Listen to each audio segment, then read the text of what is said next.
Good morning, Americans. This is your favorite alien and Santa Bubba here in the morning of Wednesday, January 20th, 2020, Inauguration Day. Well, in less than 2.5 hours,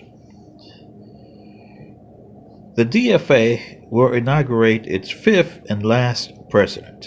The USA died 40 years ago.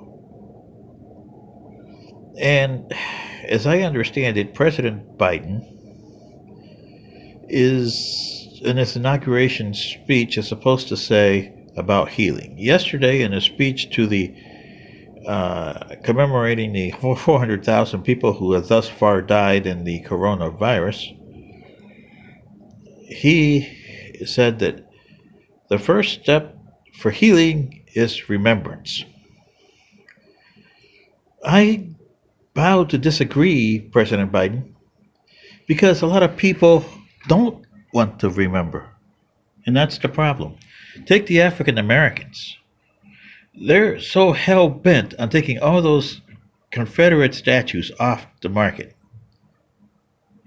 And yes, your thing applies here. Remembrance leads to healing, but they don't want to remember because they don't want to first remember and then say, this is what happened in 1860 to 65, and this is why these monuments were built afterwards in the 20th century. They don't like to do that because most of them are Democrats in your party, and your party doesn't want to take responsibility for causing the mess that the African Americans got.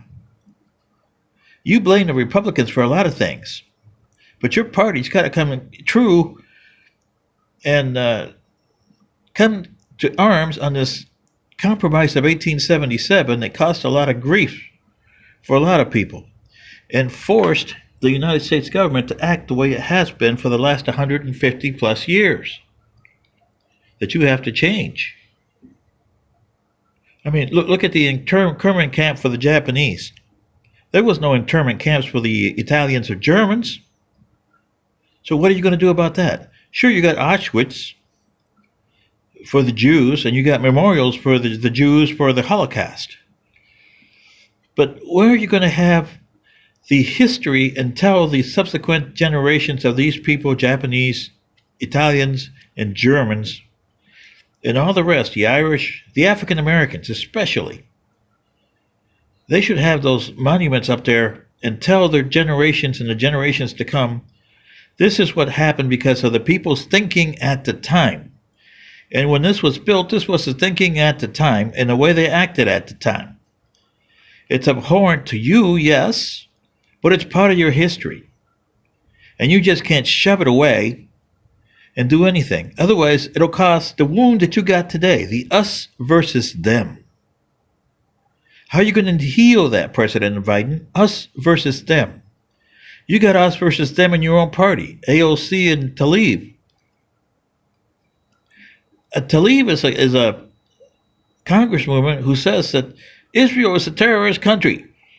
Well, it may be not be.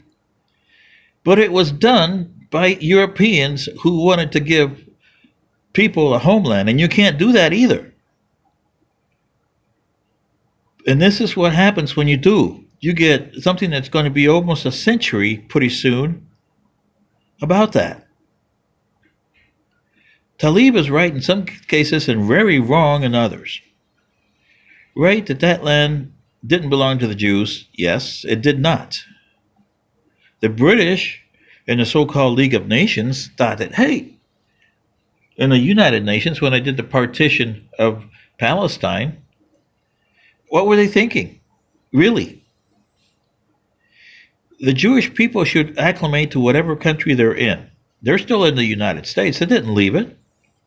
They're here. Why? Because they like the U.S. Russia don't like them. Russia wants them to go. So you see what I mean? It's an issue here that you have, President Biden. You got the us versus them that you got to deal with. Will you? No. Because you have to admit that your party made a big mistake. And how to atone for it. How to atone for the views of President Trump. 74 million of his followers have those views. And those weren't his. He didn't just magically come in. They would have been there for decades, if not centuries. Okay? Trump is not responsible for this. He's a symptom of the wound that you've had in this country since 1776. Until you address that wound, President Biden, you are going absolutely nowhere. This is your favorite alien and Santa Baba saying, you'll be the last president of the DFA, the Disunited Factions of America, and the last vestige of what used to be called the United States. Good day.